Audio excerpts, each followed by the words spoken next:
Welcome to Big Technology Podcast Friday edition, where we break down the news in our traditional cool-headed and nuanced format. We have a big week of news to speak with you about today, starting with the prophecies of Anthropic CEO Dario Amodei that we're about to see mass unemployment due to AI. We'll also touch on Nvidia earnings. We'll talk about this partnership between Meta and Anduril to build these War VR goggles, which is quite interesting and might signal a shift in Silicon Valley. And of course, we're going to talk about CEOs dispatching their AI avatars to their earnings calls, and maybe they will come to a meeting near you.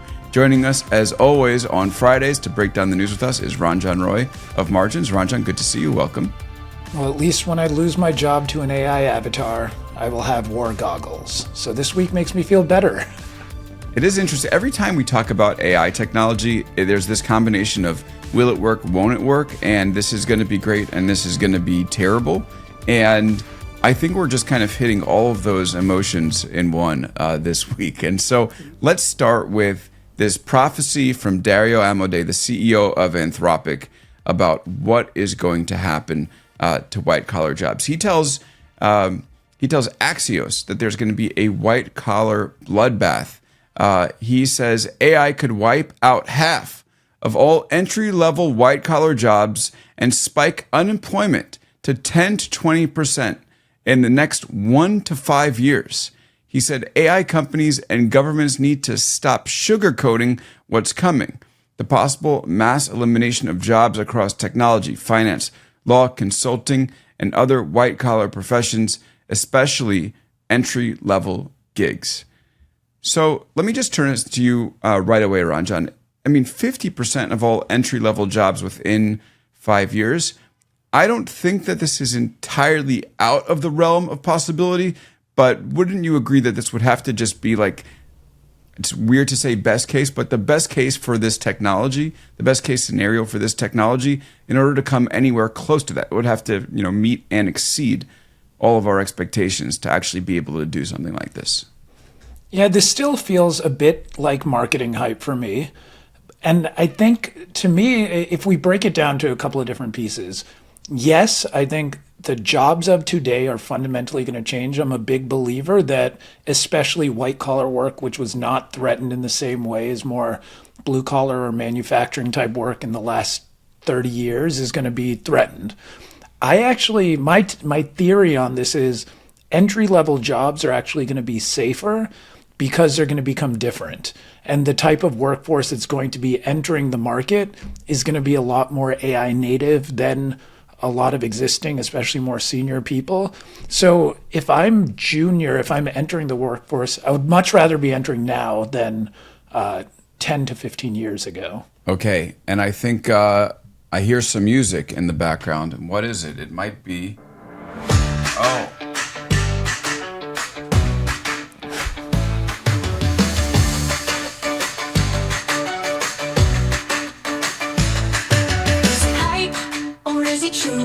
We've got the facts, we'll give to you.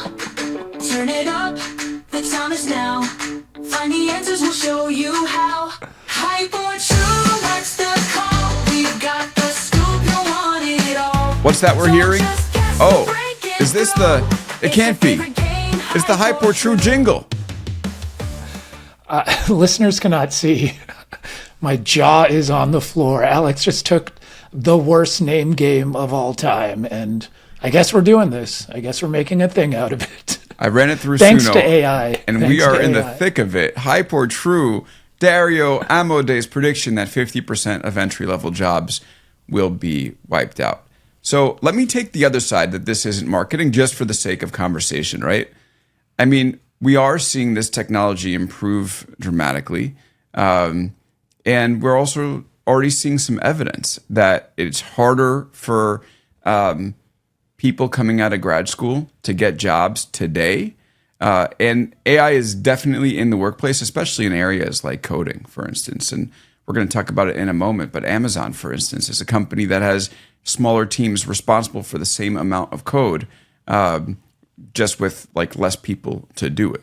So this idea that if the technology keeps improving the way that it is, and we go into this world where we do get agentic technology, and we do get AI that can go out and do the deep research for us with fewer hallucinations, maybe it's not so crazy that Dario, who sees the trajectory, is going out there and telling us that, hey, listen, this might be an issue.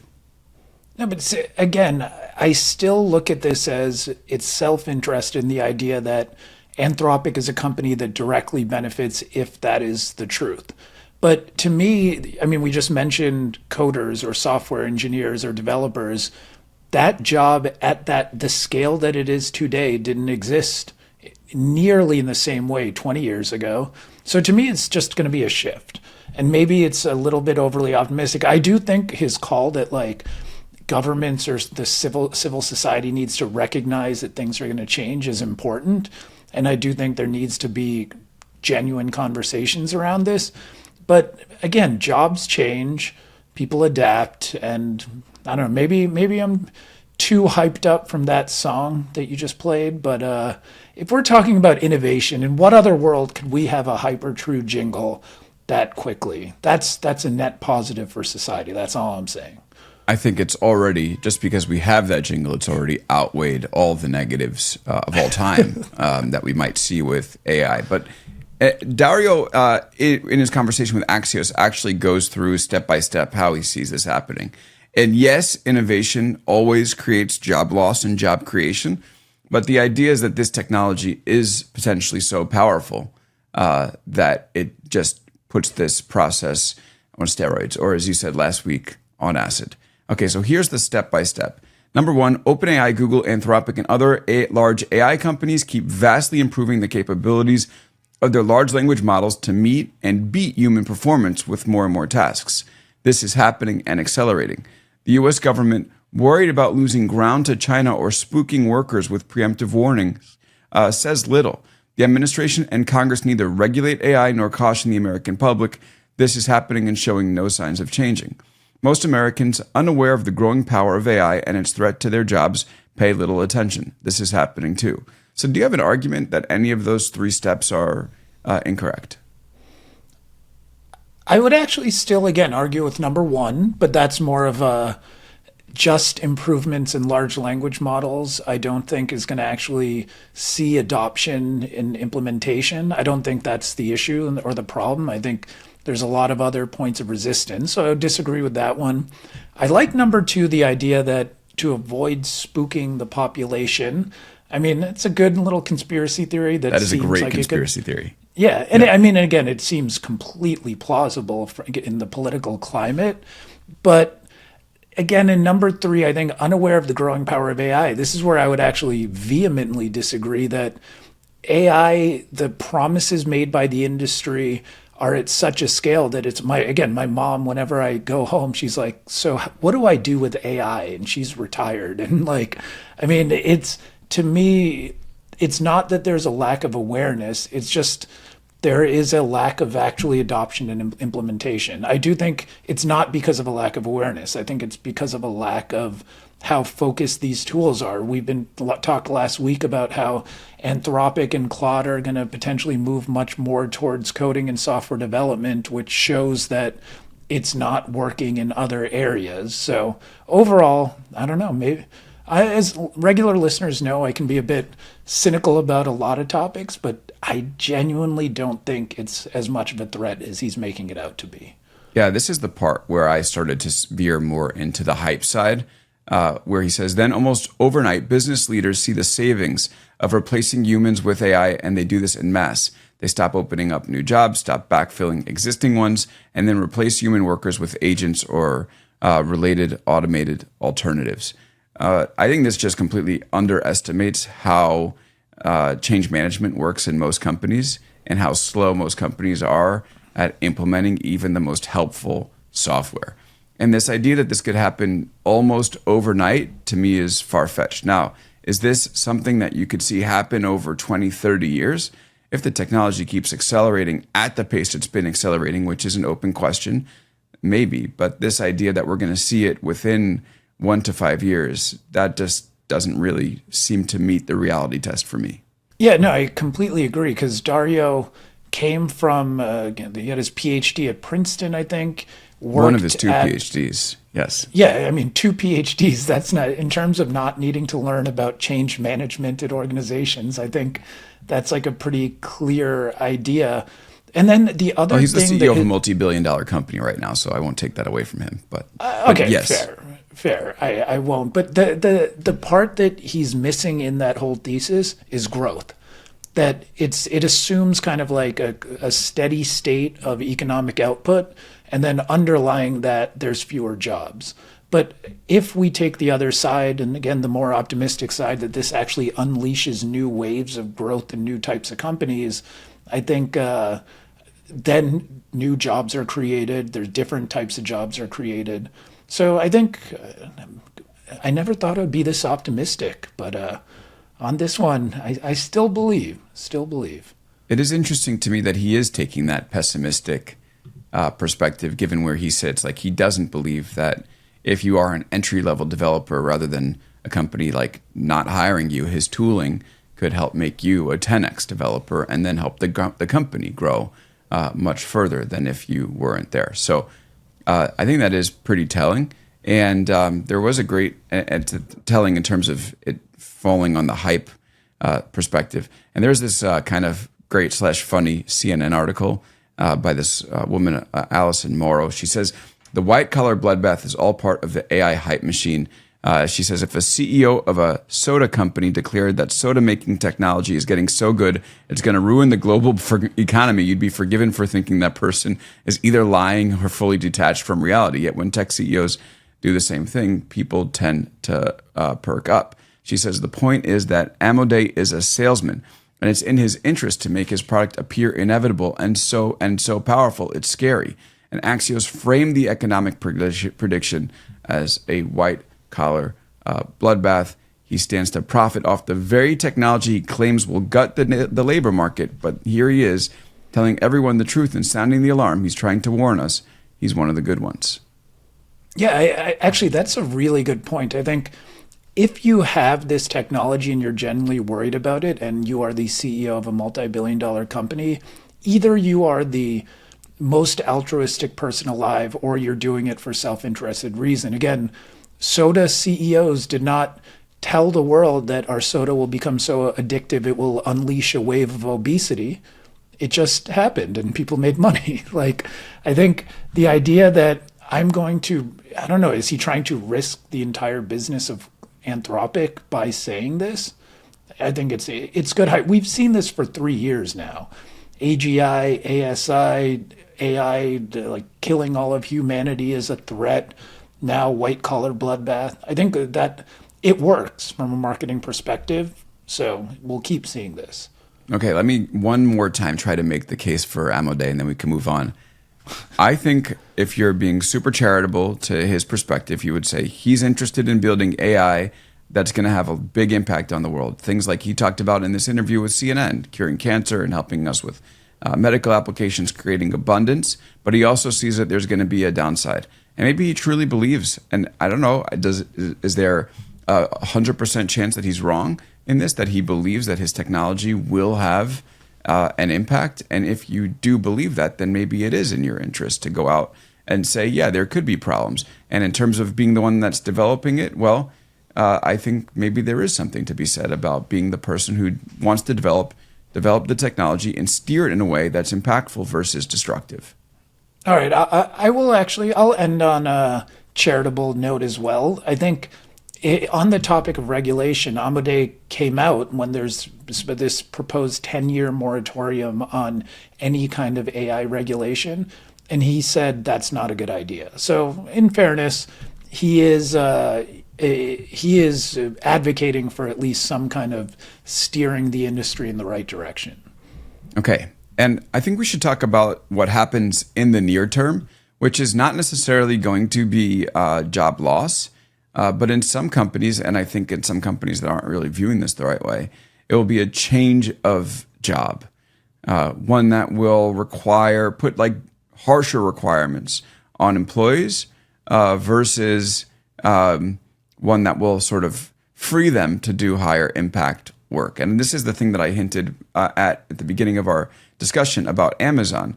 This is from the New York Times. Very interesting story. At Amazon, some coders say their jobs have begun to resemble warehouse work. And the article says the more immediate downside of AI for software engineers appears to be the change in the quality of their work. Some say it's becoming more routine, less thoughtful, and crucially, much faster paced. 3 Amazon engineers said that managers had increasingly pushed them to use AI in their work over the past year. The engineers said that the company had raised output goals and had become less forgiving about deadlines. It had even encouraged coders to gin up new AI productivity tools at an upcoming hackathon. One Amazon engineer said his team was roughly half the size it had been last year, but was expected to produce roughly the same amount of code using AI. So is this kind of what the world looks like, where companies say you no longer have these long timelines to build the thing that you want to build because effectively I know that you can use AI to build it? We've seen similar things from Shopify, for instance. The AI First Company episode we did a couple of weeks ago kind of hits on this idea. I have a hard time feeling sympathy. I know Amazon is a rough culture, so an aggressive culture, and often in a good way. So I'm guessing those were not cushy jobs, but yes, work is changing. This is happening. Even the idea, it's like they were encouraged to come up with AI tools at an upcoming hackathon. That's not bad. That's people, in your interview with Sergey Brin the other day, he said this is the most, if you're a computer scientist, this should be the most exciting time for you. I actually would expand that if you're at all interested in technology, this should be the most exciting time for you. And yes, for software developers and coders, work will look vastly different. It was a good 20 to 30 year run. It's not going to be the same for the next 20. And that's okay. Yeah, I think that's a very good perspective. And definitely as someone who's following this stuff, it is definitely the most exciting time I've experienced covering this stuff. Okay, so but what about this? Maybe you don't have time to think as deeply about projects as you did. This is again from the story. The new approach to coding at many companies has in effect eliminated much of the time the developer spends reflecting on his or her work. This is when developers say, this is an analyst. It used to be that you had a lot of slack because you were doing a complicated project. It would take a month, maybe 2 months, and no one can monitor. Now you have the whole thing monitored, and it can be done quickly. So maybe this idea, can we end up seeing less deep work or less reflection and then bigger thinking because you have to do things so quickly and be so reliant on the AI to program for you? I think that conflates two different things, because on one side, almost by definition, this should allow for more deep work. This is taking care of the more monotonous, repetitive things people did. Instead of having to rewrite an entire code base from scratch, that kind of work you're able to do. The question of monitoring work, that's to me not an AI question. That's a culture question. That's a technology question that's increased dramatically, especially since the pandemic and when more work is being done on and digital surfaces. So I think those are two different things, and I think some companies, like in Amazon, will very closely monitor, and that's how it works. And other companies will work differently. But again, to me, AI almost by definition should free up more time for reflective, deep work. Yeah, and it is kind of interesting that I guess a company like Amazon will just say, okay, now you're kind of like the delivery driver with the AI systems monitoring your every move and every second optimized to a T. I mean, yeah, probably the people who built those systems to monitor the delivery drivers are the ones anonymously being quoted. Totally. Yeah. Sorry, can't guys. say you're surprised. But meanwhile, we're going to have an opportunity to really figure out what's going to happen, because the surge in infrastructure building shows no sign of slowing down. We saw this in Nvidia's earnings that came out this week. This is from the Wall Street Journal. Nvidia's business is booming despite being shut out of China. The company's revenue reached $44 billion for its first fiscal quarter, a 69% increase that was curtailed. So limited to just a 69% increase that was curtailed by Washington's new limits on China chip sales. The company was unable to ship 2.5 billion of its H20 processors and projected an $8 billion in lost revenue for the current quarter due to that policy. So that's lots of money lost to China or lost to not selling to China, and the company is still growing. Yet we still see a tremendous amount of spending coming in from the tech giants. Microsoft, Amazon, Alphabet, Google, and Meta, they are all going to be boosting their spending on AI, and analysts expect combined spending by those four companies. Microsoft, Amazon, Alphabet, and Meta, those four companies, to alone top $345 billion this year, up 41% from last year. And the data center business is going to be up a surge 73% over last year to $39.1 billion. So two things here, Ranjan. Obviously, Nvidia is healthy, no doubt about that. Even with the China stuff, it's still growing tremendously. And then second, like if scale is going to be one of the ingredients that makes these models better, we're still in the finding out stage. Like this infrastructure is still just booming. Javon's paradox, welcome. It appears to still be the reality. I think we've seen more and more about, again, to reference the Sergey Brin interview again, I really liked he said it's going to be algorithms rather than compute than create the next round of advances. So I think like how the actual modeling works and how these things are built could change, and it appears to be changing. But as of today, May 30th, 2025, everyone's playing the same game, and it's a compute game. So that's definitely not changing. And DeepSeek, but this is a 6 to 12 to 24 month thing that we'll see, rather than DeepSeek happened and then you're gonna see a cut in spending the next day.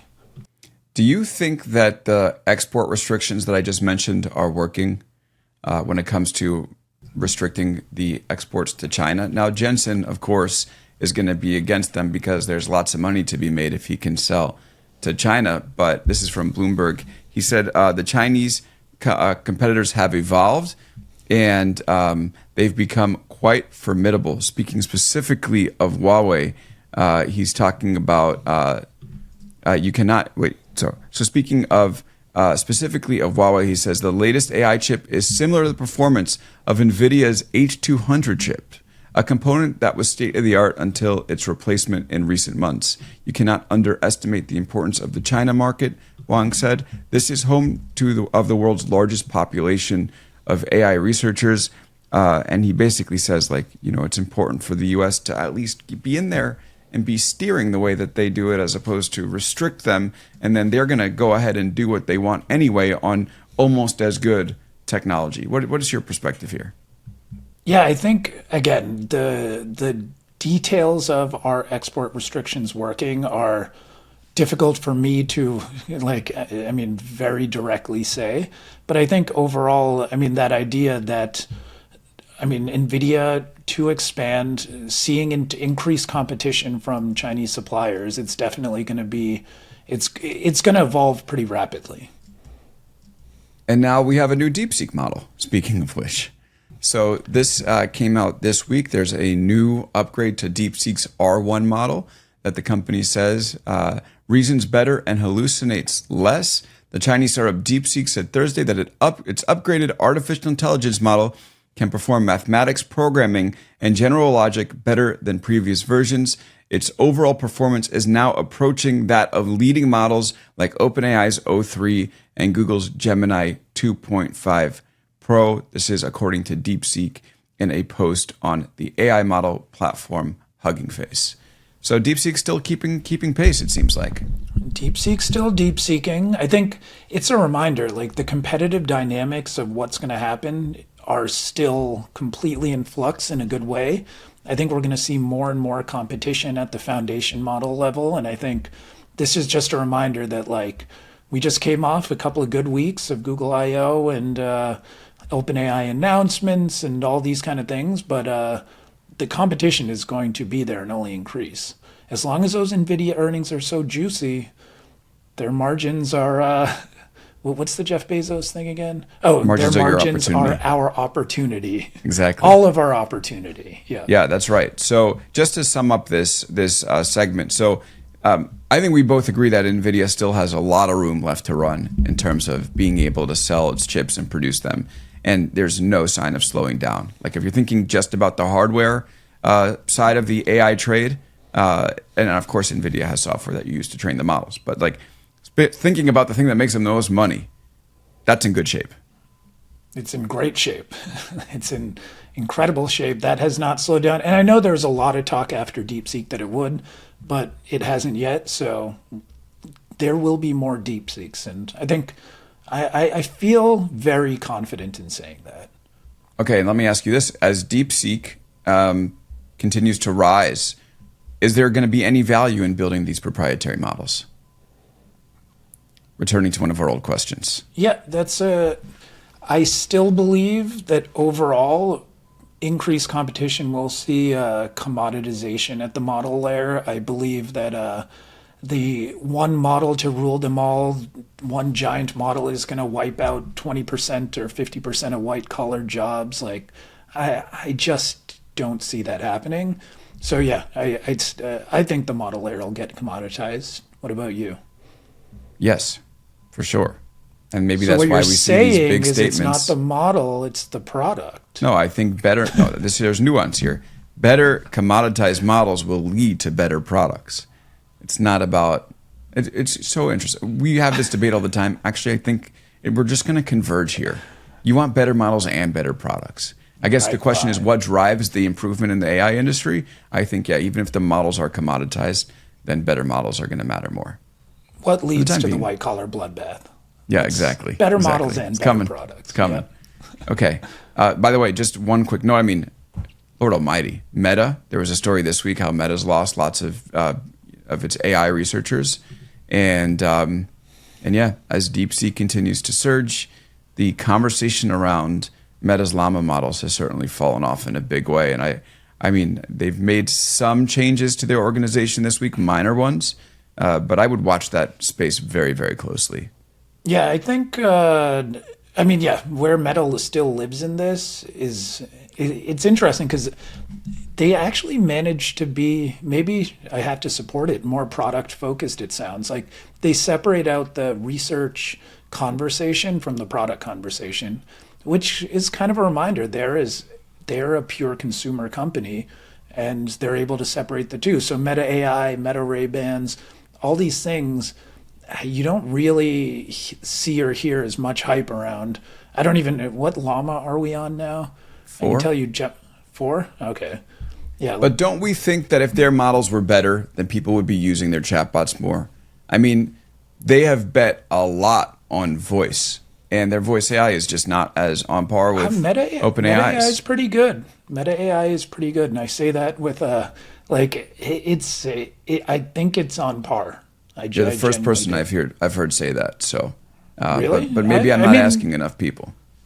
All right. Yeah, you're not asking the meta crowd. See, this is why. Maybe they're going after the everyday consumer while we're talking to the people who actually use and stress test Anthropic, OpenAI. That's true.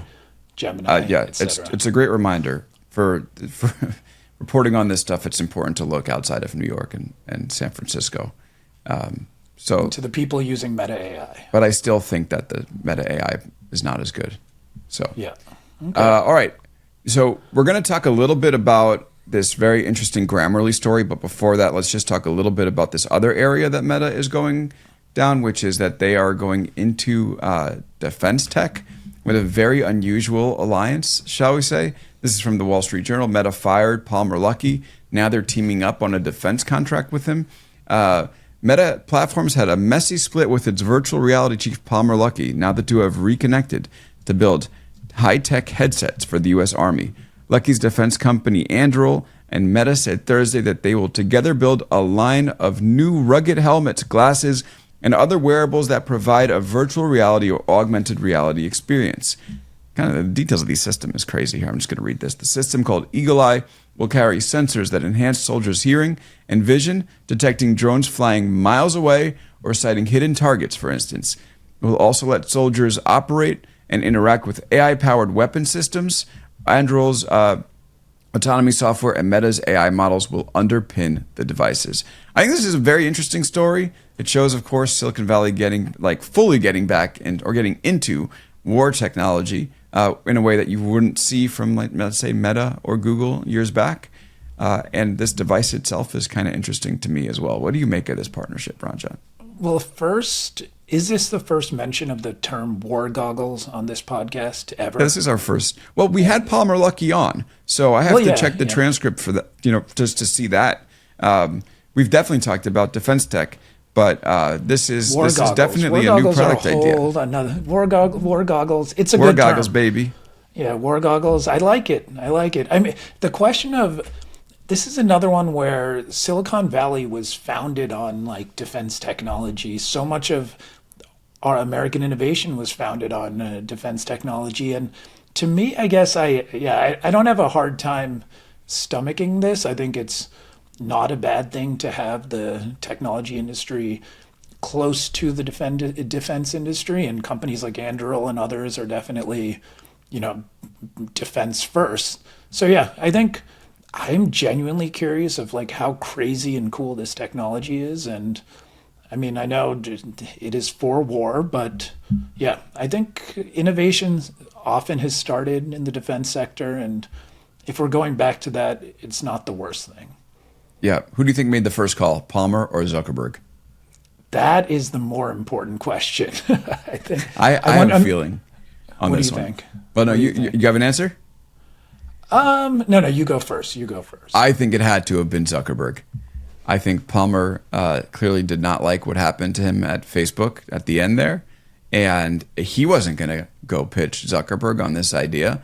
I think Zuckerberg saw that he had lost tens of billions on Reality Labs and sort of needed a new way to do it. He's also had this political rebirth, Zuckerberg, and is now someone who seems like he'd be open to this stuff more than he was previously. I have to say I almost certainly believe that it was Zuckerberg who made the call, and Palmer gives him some edge or cool factor that he wouldn't have without Palmer. I think he needed Palmer more than Palmer needed him. Okay, I buy that. What? Again. Oh, again, yeah. No, actually, that's a good point. I think, actually, have we seen cool Zuckerberg in any kind of virality or memes recently? Has he not been posting less? I feel there was a wave of time where he was just, the handsome Mark Zuckerberg with a chain, singing with T-Pain. All these things were just every week. Has that died down? Or I think that probably coincided with the ascent of Meta's Llama project. And after DeepSeek, we haven't seen anything like that, or less. We've seen less of that. So I think he's feeling himself less these days than he was before. Okay. Well, either way, I will agree with your who called who theory. I think Zuck had to call Palmer. Okay. So I definitely want to get to this Grammarly story that you mentioned. So let's talk about that. We might have time to talk about Elon Musk leaving the Trump administration, and we definitely want to get to this story about CEOs using their avatars to deliver their earnings reports. So let's do that right after this. And we're back here on Big Technology Podcast Friday edition, breaking down the week's news. So many fascinating stories to talk about this week, and one that popped into our document just as we started to record, courtesy of Mr. Ranjan Roy, is a new interesting story about Grammarly's funding and a new funding model that they are deploying. Grammarly, of course, the AI related or the AI grammar correction or clarification tool. Very interesting. Ranjan, why don't you lead that story for us? Okay, so I see the headline, Grammarly has raised $1 billion, which is still surprising, but not inconceivable in the current market. They definitely have been positioning themselves as more AI. But then the more you read about it, I realize all this talk about AI and technology, we're forgetting about America's greatest innovation, financial engineering. Because this story was, I did not know this model existed. So Grammarly did not raise $1 billion in the traditional sense we all talk about of equity. they secured a $1 billion commitment from General Catalyst's Customer Value Fund, CVF. The way this money works is it's non-dilutive, it's not equity, it does not affect the cap table at all. And basically, they are allowed to now use this $1 billion to spend on customer acquisition, on sales and marketing. And then any revenue they generate from the money that they put in from this pot of money, the return goes back to General Catalyst up to a certain point. And those details weren't leaked. But again, it's basically a loan for your marketing budget, which any online business, the customer acquisition cost or CAC, and then payback periods, these are the things everyone talks about all the time. And if you have a relatively predictable model like that, it's so fascinating to me. And it actually is one of those that I think will catch on. Because the more businesses have very predictable cash flow models like this, or acquisition models and payback models, it makes sense that we want to scale our revenue dramatically. Rather than diluting our cap table more, we'll take money in from General Catalyst. What's interesting, though, is apparently they do not have to pay Grammarly does not have to pay back the money if it does not see the return. So it's quite a bet, but it's capped up to, in previous examples, Lemonade, the insurance company, they had public filings on this, that they had received similar money, and it was that they were able to pay up to 1.4x the initial investment, so a 40% return. That's fascinating. Basically, funding is changing. This is I've never seen this before. I really think this kind of funding model could be used at so many different companies. And it just made me remember America's greatest innovation. For all the large language model stuff, this is where we're the best. So do you think Grammarly has their marketing operations so dialed in that they could legitimately go $1 spent, $1.40 made, and put $1 billion in to increase? I mean, it's the TAM is must be crazy. How many people need AI tools to correct their grammar? Well, so they've definitely evolved into more general AI, I believe. I'm sure they're going to be moving more into overall just AI solutions for companies. You're not taking in that kind of money, which is riskier because it's a less predictable revenue stream. But in terms of, do they have a predictable model for this? They've been around for 14 years.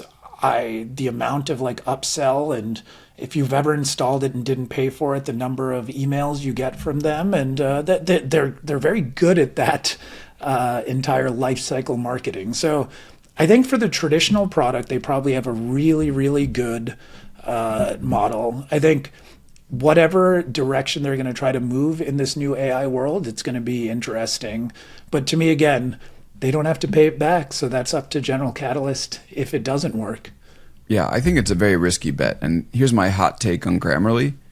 I think they're going to go extinct. I wouldn't call them a wrapper because they were around before large language models, but all this logic that they painstakingly built into their program and all the AI development that they did, you could legitimately just drop an article into ChatGPT and ask it for grammar and usage and spelling checks, and it does a marvelous job. I am no longer using Grammarly. I'm just using ChatGPT for this, and it's even better than Grammarly was. Yeah, well, I completely agree with that. So apart from the fascinating element of the financing, I do agree that a grammar checker, I don't see how that remains, how it still works. But again, I'm sure they're expanding into new content generation efforts and stuff. If you have it plugged in, if it's already evaluated your writing, I would hope that there's other areas on productivity. But it's a risky one, but I'm glad to see some activity in the whole financing space. Yeah, this is innovation, definitely interesting. Not even activity. Man, what are they, 14 years old, but they're going to raise $1 billion? I don't know. I think actually at a certain forgot. point you got to figure it out. They were valued at $13 billion in 2021. Off of a $300 million raise or $200 million. They had some insane multiple. So to their credit, they stick around. They got the COVID bump, things came off a bit. Now they're doing this. So this is a company. It's like it's a financial vehicle disguised as a grammar checking tool. My favorite kind of thing. That is your favorite company, absolutely. All right, let's do a couple minutes about Elon leaving the Trump administration. His time to be a special government employee is coming to an end. That's 130 days. He's leaving. He's going to focus more on his businesses.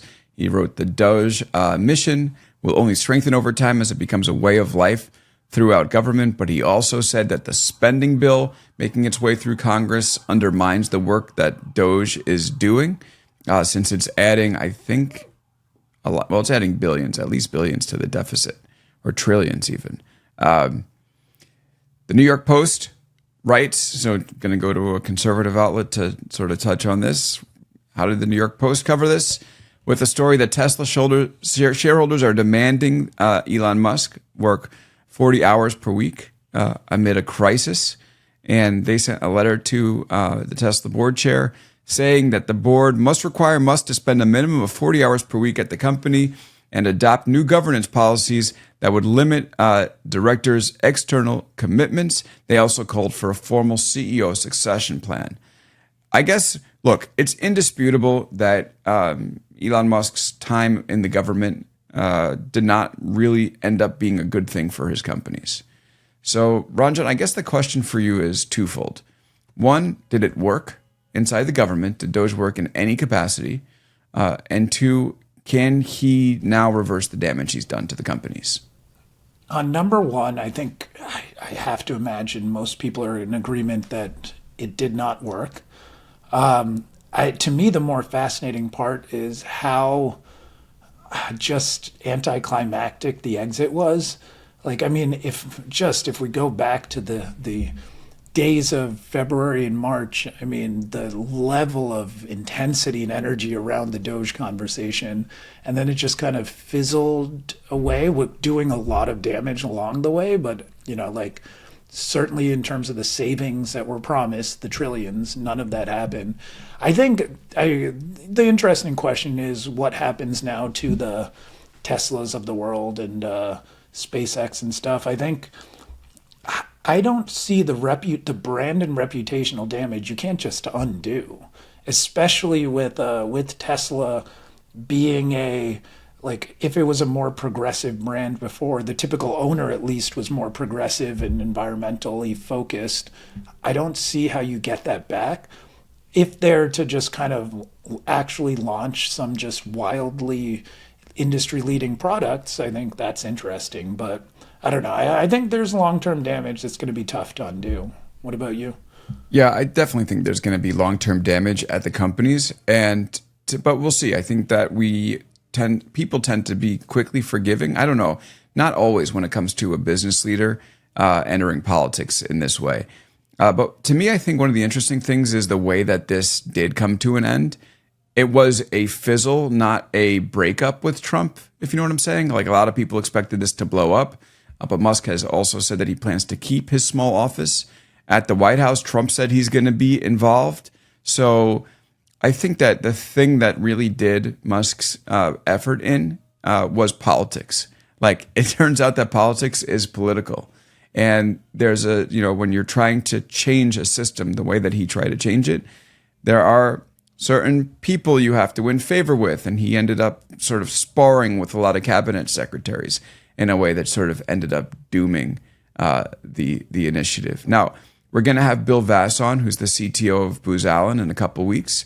And he's going to talk a little bit about the way that these DOGE priorities live on in terms of getting the government to use technology to be more efficient.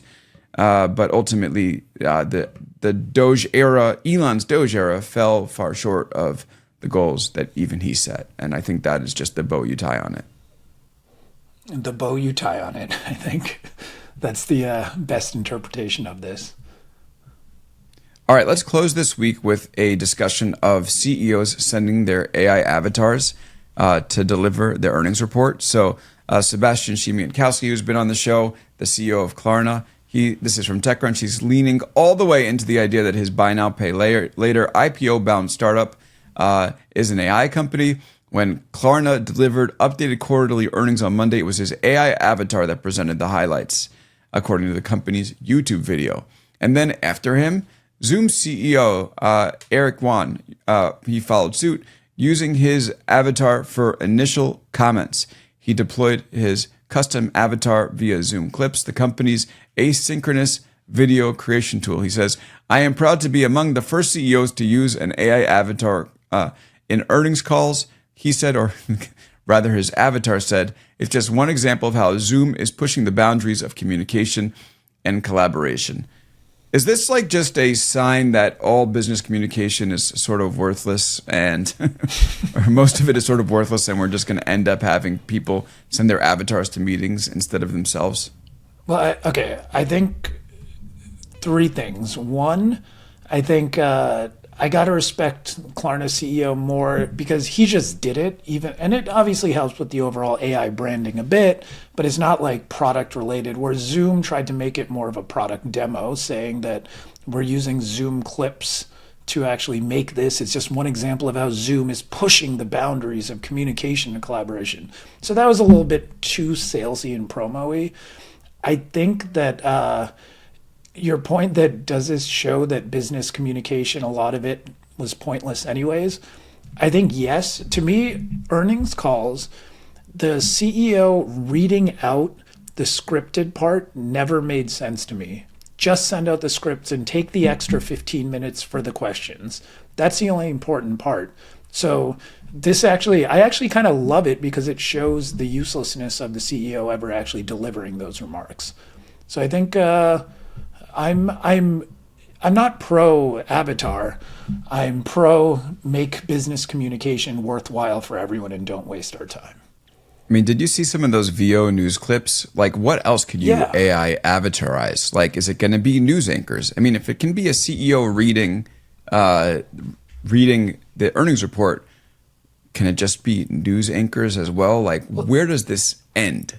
No, but to me, scripted language maybe company-wide does not need updates. to be. But it does not need to be video necessarily. The earnings calls are the perfect example. News reports as well.